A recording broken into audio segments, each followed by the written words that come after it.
Yana oldindan o'zi qulog'im oqaradi, qulog'im yaxshi eshitmas edi. Shavkat akani oldiga keldim, ko'rdi, keyin operatsiya bo'ldi. Operatsiyadan keyin juda yaxshi hozir eshityapman. Agar sizlarda ham eshitish past bo'lsa, bemalol kelaveringlar.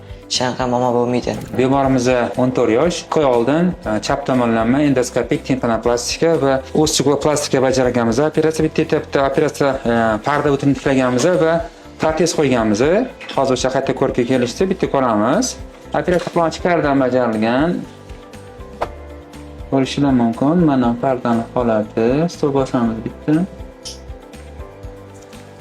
Mana bu katta defekti bor edi, defekt yopilgan, mana qon tomiri o'sgan. Buni tagida biz protez qo'yganmiz. Juda ham zo'r holatda turibdi.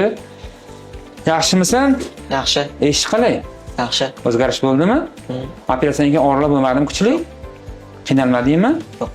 Aytgancha anaqa borasanmi? Fizkulturaga maktabingdan? Yo'q. Qo'y o'tib ketdi, уже borsang bo'ladimi? Salomon. Qaysini qiziqasan ko'proq sportga? Futbol. Adasman o'rtog'im, adasi ham futbolist edi maktab paytida, juda ham futbolist bo'libdi. Juda ham yaxshi, zo'r. Ko'rdinglar holatini, o'zlari ham juda ham xursand bo'lib javob beryaptilar. Kuningiz xayrli bo'lsin, salomat bo'ling.